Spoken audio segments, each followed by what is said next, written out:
Hey there! Today I'll show you how we made this photo.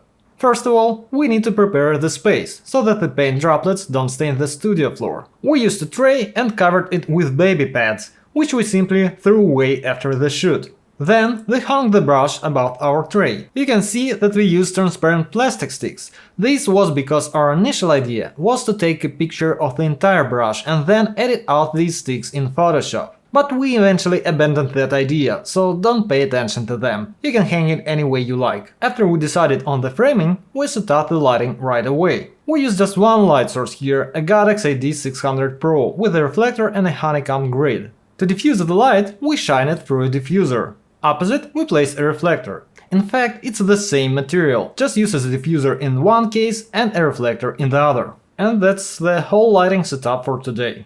Next, we prepared the paint. We only had a colorant in the studio. Unfortunately, its consistency didn't fit our concept. It was very thick, like sour cream. But we wanted the paint to flow in streams, so we diluted the paint with water. We almost got it right, but the streams of paint kept breaking. So we added some PVA glue to the mixture. We mixed it all well and finally we achieved what we wanted. And we wanted a completely black background. We're about 2.5 meters away from our wall. The light doesn't hit it and the background stays black.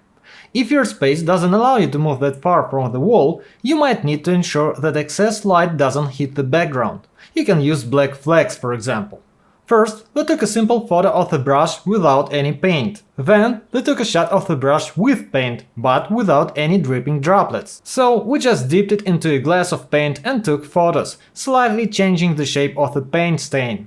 After confirming that we had the basic shot with the brush, we filled a syringe with paint and started pouring it onto the brush from behind to get shots of paint flowing down the brush. And we took several shots of that as well. Then, using the same syringe, we took many different photos of paint flowing next to the brush.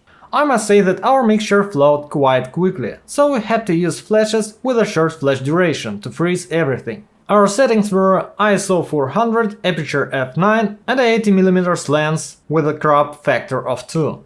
Since the background is completely black, combining the photos is super easy. You don't even need to cut anything out. We roughly combined everything using masks.